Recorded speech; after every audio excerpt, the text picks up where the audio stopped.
मुख्यमंत्री धामी ने पौड़ी के चौबट्टा खाल में की जनसभा अनिल बलूनी के समर्थन में।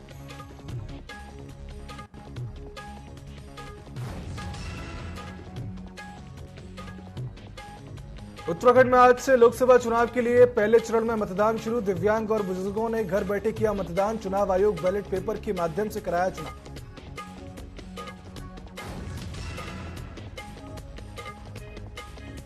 ग्यारह अप्रैल को ऋषिकेश में होगी प्रधानमंत्री मोदी की जनसभा। जनसभा को ऐतिहासिक बनाने के लिए तैयारियों में जुटी बीजेपी। सीएम धामी ने भूमि पूजन कर मंच का कार्य किया शुरू।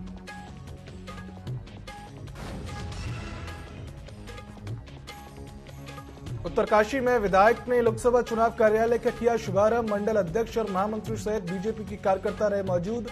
माला लाज लक्ष्मी शाह के समर्थन में मतदान करवाने का रखा गया लक्ष्य।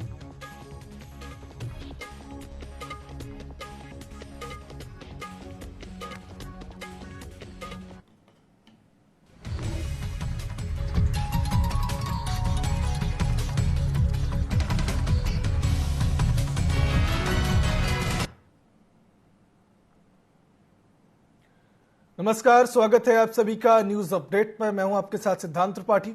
रुक करते हैं खबरों की ओर, जहां उत्तराखंड में आज से लोकसभा चुनाव के लिए पहले चरण में मतदान शुरू हो गया है, जिसमें दिव्यांग और 80 वर्ष से ज्यादा के बुजुर्गों के घर घर जाकर चुनाव आयोग बैलेट पेपर के माध्यम से चुनाव करवा रहा है।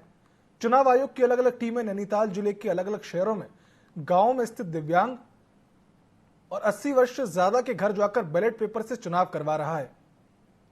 बता दें कि एक टीम में सेक्टर मजिस्ट्रेट, पोलिंग ऑफिसर के साथ ही 6 से 7 कर्मचारी व अधिकारी शामिल हैं। वे मतदान कर चुके दिव्यांग और बुजुर्ग खुश दिखाई दे रहे हैं। उनका कहना है कि लोकसभा चुनाव में पहली बार इस तरीके की सुविधा की गई है, जो अपने आप में सराहनीय है।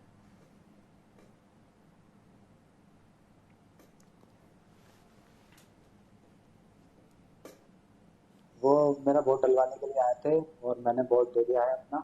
जी हाँ, मेरा जैसे जो भी है हमारे जब हमारी सरकार की सहायता कर रही है और निर्वाचन आयोग जो हमारे ये वोट डलवाने वाले हैं, आज आप घर तक आ रहे हैं, तो सबको वोट डालना चाहिए। और जो मेरे जैसे भाई हैं उनको तो जरूरी वोट डालना चाहिए।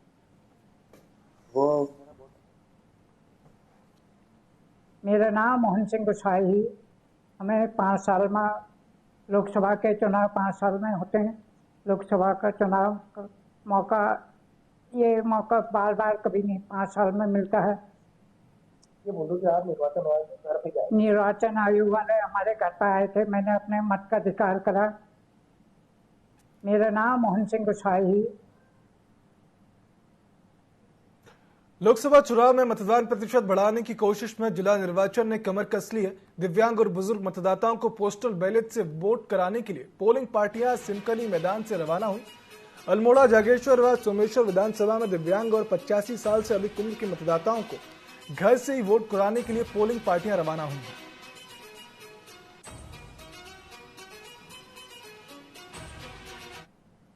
सोमेश्वर विधानसभा और जागेश्वर विधानसभा जो कि अल्मोड़ा संसदीय निर्वाचन क्षेत्र के अंतर्गत आते हैं, वहां अनुपस्थित मतदाताओं के घर जाके मतदान की प्रक्रिया चल रही है। जो आप ये भी फील्ड में देख रहे हैं, ये वो टीमों का वितरण चल रहा है। ये आज घर पे जाएंगी।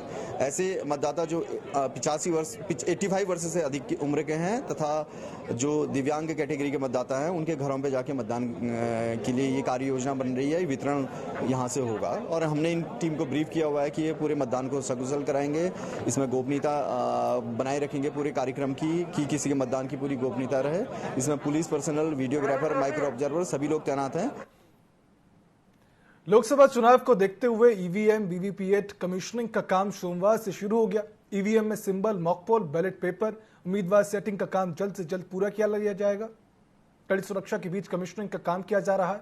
नैनीताल जिले की रामनगर विधानसभा को छोड़कर अन्य 5 विधानसभाओं के लिए जाने वाली ईवीएम मशीनों में काम शुरू हो चुका है। चुनाव प्रेक्षक ने निर्वाचन कर्मचारियों को जरूरी दिशा निर्देश दिए।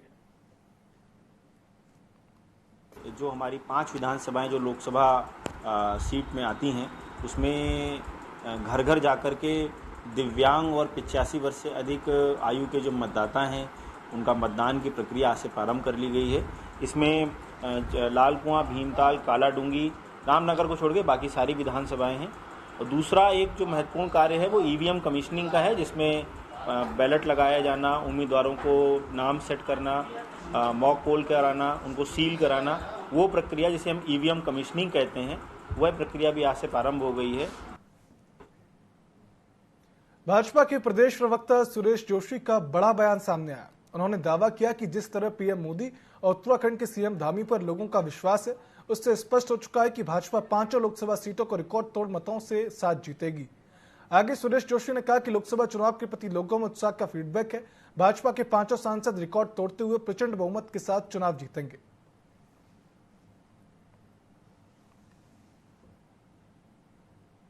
उत्तराखंड की जनता का भारतीय जनता पार्टी को पहले भी आशीर्वाद मिला है और आज भी संपूर्ण उत्तराखंड की जनता भारतीय जनता पार्टी को और हमारे देश के यशस्वी प्रधानमंत्री मोदी जी को और प्रदेश के यशस्वी और युवा मुख्यमंत्री धामी जी को आशीर्वाद देने जा रही है। उसका प्रत्यक्ष प्रमाण ये है कि पूरे प्रदेश के अंदर जिस तरह से फीडबैक आ रहे हैं, हर जगह भाजपा मोदी ही है। भाजपा प्रदेश अध्यक्ष महेंद्र भट्ट सोमवार को अपने लोकसभा चुनाव के दौरे पर खटीमा विधानसभा पहुंचे। भाजपा कार्यालय पहुंचकर उन्होंने कार्यकर्ताओं में जोश भरा। महेंद्र भट्ट ने कहा कि पिछले विधानसभा चुनाव में भाजपा जिन सीटों पर हारी थी, मुख्य रूप से उन क्षेत्रों का भ्रमण किया जा रहा है। आगामी 17 अप्रैल तक रणनीति तय करनी है ताकि ज्यादा से ज्यादा वोट भाजपा के पक्ष में हो। आगे उन्होंने कहा कि जो लोग कांग्रेस छोड़कर भाजपा में आ रहे हैं, उनका स्वागत है। हमारे प्रदेश के माननीय मुख्यमंत्री प्रधानमंत्री के हृदय में है, उनका कार्य क्षेत्र है। पिछली बार विधानसभा जीत नहीं पाए थे, लेकिन इस बार 100% बूथ पर भारतीय जनता पार्टी जीते। इस उद्देश्य से हम जो हमारी प्रदेश की टोटल जो 23 विधानसभा हारी हुई है, उनमें प्रदेश में मेरा जाना हो रहा है। मुख्यमंत्री का यहाँ प्रवास हुआ है और आज हमारी बूथ की जो विधानसभा की प्रमुख है और कोर टीम है, उसका बैठक हुई है। उत्तराखंड के गढ़वाल लोकसभा सीट से कांग्रेस प्रत्याशी गणेश गोदियाल ने नगर में रोड शो कर एक जनसभा को संबोधित किया। इस दौरान उन्होंने कहा कि जिस प्रकार हमारी सभा में महिलाओं, युवाओं और बुजुर्गों का समर्थन मिल रहा है, उससे मनोबल बढ़ रहा है। भाजपा पर आरोप लगाते हुए कहा कि क्षेत्र में आई आपदा के दौरान भाजपा के प्रत्याशी कहीं भी नजर नहीं आए।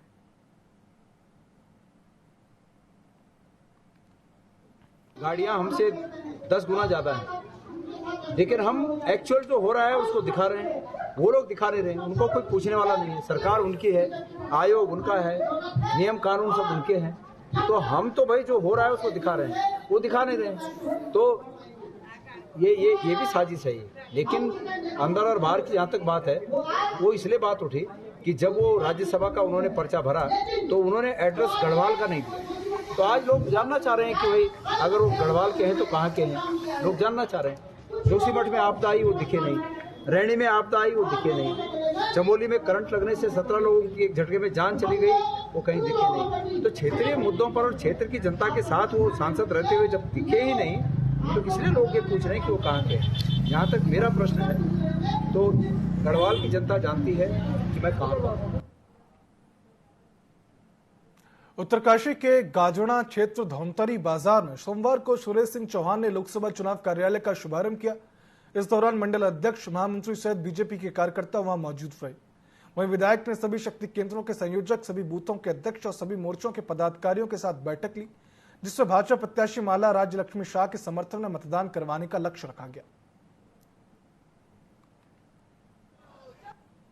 यहाँ पर कार्यालय का शुभारंभ हुआ और सभी वरिष्ठ जन, जितने भी वरिष्ठ कार्यकर्ता, वरिष्ठ नेतागण हमारे इस मंडल के, सब मंडल अध्यक्ष जी के नेतृत्व में और सभी वरिष्ठ नेतृत्व के उसमें जो है इस कार्यालय का कार्य का हुआ। और आज हम बाजार में सभी हमारे जितने भी लोग हैं, सब व्यापारी भाइयों से, आम जनमानस से, महारानी राजलक्ष्मी जी से और जो माननीय मोदी जी का विजन है 400 पार का, उसके लिए लगातार हम यहाँ पर वोट मांग रहे हैं। सबसे निवेदन कर रहे हैं, सबसे अनुरोध कर रहे हैं। लक्सर के मख्याली खुर्द गांव में 2 दिन पहले हुई युवक की हत्या की गुत्थी पुलिस ने 24 घंटे में सुलझा दी। पुलिस ने आरोपियों को गिरफ्तार भी कर लिया। एसएसपी ने लक्सर कोतवाली में पत्रकारों को जानकारी देते हुए बताया कि जुआ खेलते वक्त हुए विवाद के चलते युवक की हत्या कर दी गई थी और निर्माणाधीन मकान में लकड़ियों के बीच उसे छिपा दिया गया। एसएसपी ने बताया कि 2 मुख्य आरोपियों को लक्सर के ही कुआंखेड़ा क्षेत्र से गिरफ्तार कर लिया गया है, वहीं 2 अन्य की तलाश अभी भी जारी है। खुर्द में सलीम सनौफ सफ़ी द्वारा एक मुकदमा लिखवाया गया था जिसमें 4 लोगों का वास्तवा नामजद किया गया था कि उसका जो भतीजा है साकिब, उसकी हत्या इन 4 लोगों के द्वारा की गई है। पुलिस के द्वारा मौके पर जाके घटनाक्रम का और जब विवेचना की गई उसमें प्रकाश में आया कि साकिब अपने 3-4 दोस्तों के साथ वहां पर मौजूद था। उसमें 2 लोगों के और साथ था जो ऑनलाइन सट्टा वहां पर खेल रहे थे। उसमें जब इसके द्वारा पैसे जीते गए उसमें इनका आपस में विवाद होने पर दोनों अभियुक्तों ने, राकिब और उसके साथ एक और था, उनके द्वारा इसकी हत्या करी गई है गुलशेर की। लक्सर पुलिस ने मिनी बैंक संचालक पर गबन का मुकदमा दर्ज कर लिया है। मुकदमा 3 गांव के 15 लोगों के प्रमाण पर दर्ज किया गया। गौरतलब है कि महाराजपुर कला में भारतीय स्टेट बैंक की मिनी शाखा के संचालक ने दर्जनों से अधिक किसानों के अकाउंट में धोखाधड़ी कर लाखों का गबन किया। एसबीआई ब्रांच ने लेन देन पर मिनी शाखा में रोक लगा दी है।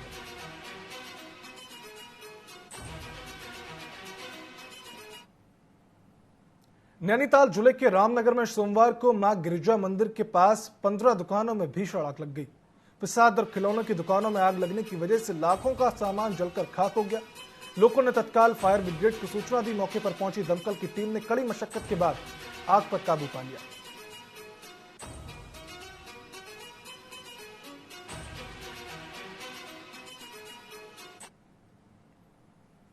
हरिद्वार के गोविंदपुर गांव में कबाड़ी गोदाम में रविवार रात को अचानक आग लग गई। इसके बाद देखते देख आग ने विकराल रूप धारण कर लिया और 8 से 10 गोदामों को अपनी चपेट में ले लिया। इस भीषण अग्निकांड से आसपास अफरा तफरी मच गई। लोगों ने तत्काल फायर ब्रिगेड को सूचना दी। दमकल की टीम ने कड़ी मशक्कत के बाद आग पर काबू पा लिया।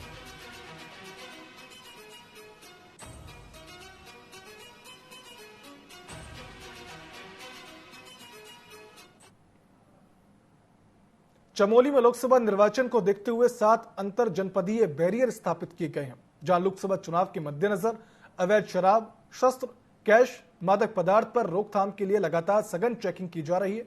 वहीं ड्यूटी पर तैनात पुलिसकर्मियों को सभी वाहनों की निष्पक्षता और सघनता से चेकिंग करने के निर्देश दिए गए हैं। बता दें कि अंतर जनपदीय बैरियर का मुख्य उद्देश्य अवैध शराब, शस्त्रों के परिवहन पर अंकुश लगाना होता है।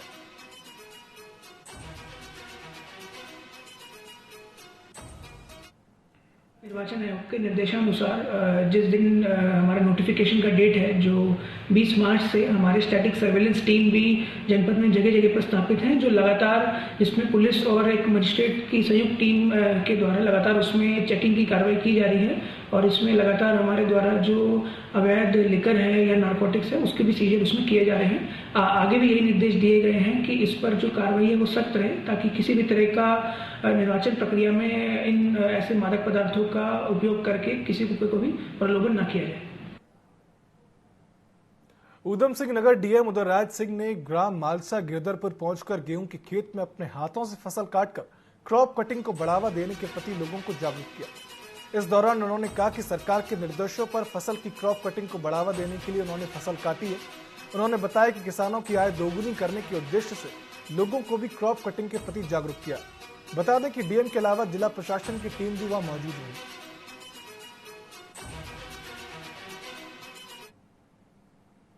देखिए, आज ये क्रॉप कटिंग एक रूटीन प्रक्रिया है। गवर्नमेंट इसके माध्यम से औसत उपज निकालती है और सारी अपनी पॉलिसीज इसी के बेस पर फ्यूचर के लिए तय करती है। ये बड़ा इम्पोर्टेंट काम है और इस के सिलसिले में ही आज मलसा गिरधर गांव में मैं यहाँ आया हूँ। मेरी टीम है। ये खेत चिन्हित किया गया था और इस खेत की अभी कटिंग की गई है। इसमें जो गेहूँ निकलेगा, अभी इसकी पूरा गेहूं निकाल के प्रोसेस करके इसकी तौल कराई जाएगी और देखा जाए कितना है।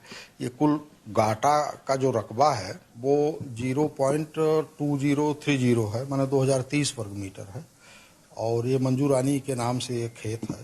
तो हमारे तहसीलदार हैं यहाँ पर और कानूनगो हैं, पटवारी लेखपाल वगैरह हैं। ये सब अपने सामने ही सारी चीज़ कराई जाएगी और कराने के बाद जो औसत उपज आएगी इससे पूरे रकबे की उपज निकाली जाएगी और इसी तरह से और भी जगह क्रॉप कटिंग होकर के एक औसत उपज निकाली जाती है।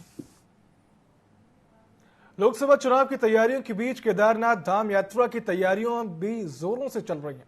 केदारनाथ धाम में पैदल मार्ग से बर्फ हटाने का काम चल रहा है। मौसम खराब होने की वजह से धाम में अभी भी बर्फबारी जारी है, जिससे पैदल मार्ग से बर्फ हटाने में दिक्कत आ रही है।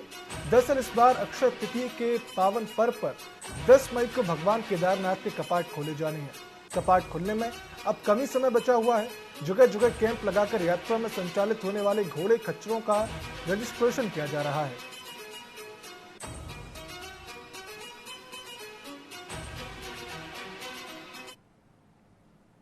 पहाड़ों में पिछले कुछ दिनों से बदल रहे मौसम की वजह से सेब के बागानों में फ्लावरिंग स्टेज प्रभावित हो रही है। इस वजह से सेब बागवानों के माथे पर चिंता की लकीरें पड़ने लगी हैं।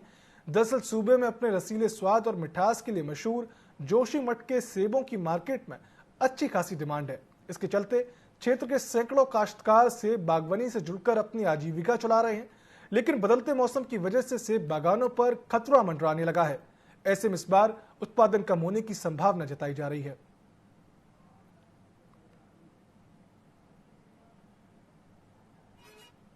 आप देख रहे होंगे जिस प्रकार से सेब के पेड़ों पर फ्लावरिंग हो रही है। निचले इलाकों में आजकल जो फूल उगने लग गए हैं सेब के, तो एक अच्छा फ्लावरिंग हो रहा है। मगर जिस हिसाब से मौसम देख रहे होंगे कि आप काफी आजकल हवा अंधेर चल रही है, इससे क्या प्रभाव पड़ सकता है। अब जब तक इस पेड़ों पे एकदम फ्लावरिंग ढंग से हो नहीं पाएगी तब तक हम इसमें कह नहीं सकते फ्लावरिंग कैसे होगी। मगर एक आजीविका का साधन जोशीमठ में इस पूरा क्षेत्र में इस सेब बागवान से लोगों का आजीविका चलती है और इस पे लोगों का काफी ज्यादा फोकस रहता है। पीतमपुर के एक नाबालिग बच्चे का वीडियो इन दिनों सोशल मीडिया पर तेजी से वायरल हो रहा है। वीडियो में एक मासूम बच्चा प्रदेश के मुख्यमंत्री डॉक्टर मोहन यादव से गुहार लगा रहा है कि 400 लोगों की जान खतरे में है, बचा सकते हो तो बचा लो। दरअसल पीतमपुर में 5 मंजिला कॉम्प्लेक्स बना हुआ है जो कि अवैध है। इसे नियमों को ताक में रखकर बनाया गया है। पानी टपकने की वजह से ये गल रहा है। वीडियो वायरल होते ही मकान मालिक ने बिल्डिंग में रिपेयरिंग का काम तो शुरू अब करवा दिया है।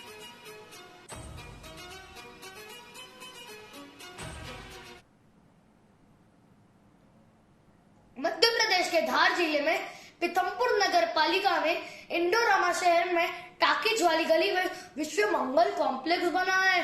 वो भी 5 मंजिल, पूरी तरीके से अवैध, फर्जी, नियमों को ताक में रखकर, जो 7 साल से पानी टपकने की वजह से गल रहा है। और बिल्डिंग में लगभग 400 मजदूर रहते हैं। और कॉम्प्लेक्स का मालिक है मलखान सीएम मोरी। गांव सुलावड़ जिला धार जो फर्जी पे फर्जी कॉलोनियां काट रहा है। मोहन जवाब दो, बिना अनुमति के 5 मंजिल फर्जी बिल्डिंग कैसे बनी? तुम्हारे अधिकारी क्या कर रहे थे? श्रीनगर के श्रीकोट गंगा नाली क्षेत्र में वन विभाग ने गुलदार को पकड़ा, जिसने एक बालिका को घायल कर दिया था। वन विभाग ने गुलदार का स्वास्थ्य परीक्षण कराया। जानकारी देते हुए रेंज अधिकारी ने बताया कि लगभग 7 साल का नर गुलदार स्वास्थ्य परीक्षण की रिपोर्ट में स्वस्थ पाया गया, जिसको कि मुख्य वन जीव प्रतिपालक के निर्देशों के बाद अब देहरादून रेस्क्यू सेंटर में सुरक्षित छोड़ दिया गया है। श्रीनगर में जो है एक बालिका को घायल किया था, तो उसके बाद तुरंत जो है हमारी टीम वहाँ पे जो है गुलदार को रेस्क्यू करने पहुंची और वहाँ पे एक पिंजरा लगाया। वो तुरंत जो है दूसरे दिन पिंजरे में फंस गया, जिसको कि जो है सुरक्षित यहाँ पे परिसर में लाया गया और यहाँ पे जो है डॉक्टर के द्वारा इसका जो है वो किया गया, परीक्षण किया गया। परीक्षण में ये स्वस्थ पाया गया। तो उसके बाद हमारे जो डीएफओ सर हैं उनके द्वारा जो है ऊपर से निर्देश प्राप्त किए गए और उनके द्वारा ये बताया गया कि इसको जो है देहरादून जो है जू में छोड़ा जाना है। लोकसभा चुनाव के लिए सभी राजनीतिक पार्टियां अपने प्रचार में जुटी हुई हैं। कांग्रेस प्रत्याशी गणेश गोदियाल ने सोमवार को पौड़ी जनपद में जनसंपर्क करते हुए कांग्रेस के पक्ष में मतदान करने की अपील की। गणेश गोदियाल ने सतपुली बाजार में जनता से डोर टू डोर वोट भी मांगे। उन्होंने कहा कि जनता इस बार भाजपा के नेताओं के खोखले वादों से ऊब चुकी है और अपना मन बना चुकी है कि इस बार कांग्रेस पार्टी को जीत दिलानी है।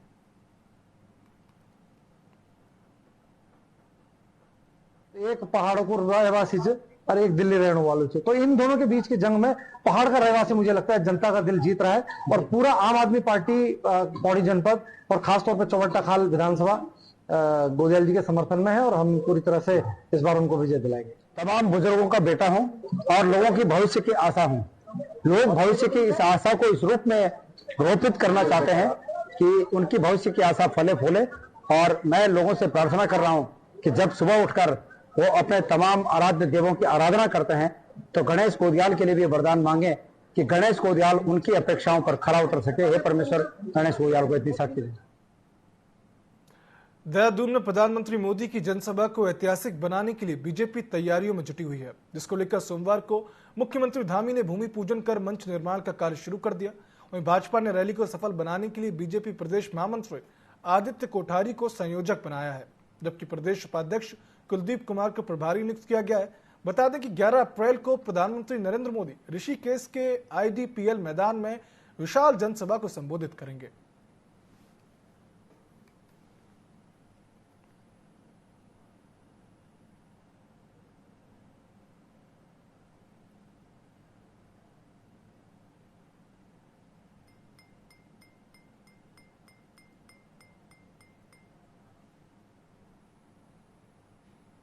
उत्तराखंड में लोकसभा चुनाव के लिए 19 अप्रैल को मतदान होना है। चुनाव प्रचार के लिए बीजेपी के तमाम दिग्गज नेता उत्तराखंड पहुंच रहे हैं। ऐसे में कांग्रेस का कोई बड़ा चेहरा चुनाव प्रचार के लिए वहां नहीं पहुंचा। इसको लेकर बीजेपी ने कांग्रेस पर कटाक्ष किया।